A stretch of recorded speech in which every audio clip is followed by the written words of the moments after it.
Karibu katika chaneli yetu ya Mautundu Online, na kama ni mara yako ya kwanza kutembelea katika chaneli hii, subscribe chini ya video hii na hautopitwa na habari zetu za kiburudani zinazokiki na kumake headline ndani na nje ya nchi ya Tanzania.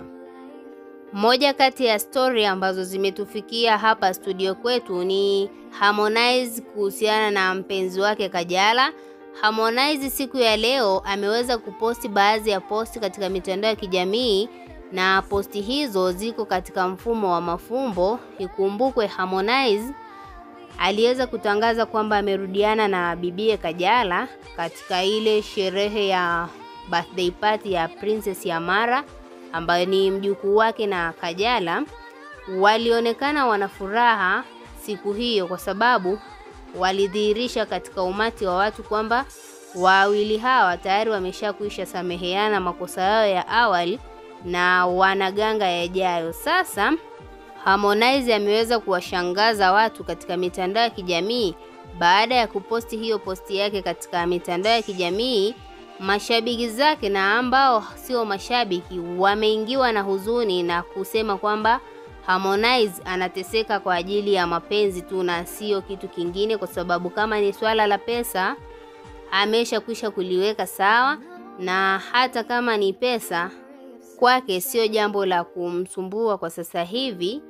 Ni swala la mapenzi tu linaonekana linamtesa Harmonize, na aliposti posti hii inaonekana katika screen yako, na nitaenda kukusomea ujumbe alioweza kuandika. Aliandika, siku utakayoniita kwa jina langu Rajabu, tufanye maisha na kuoa siku hiyo hiyo. Kwa sasa enjoy kwanza, usijali, I'm watching you. Akaeka na emoji ya kwamba ana huzuni.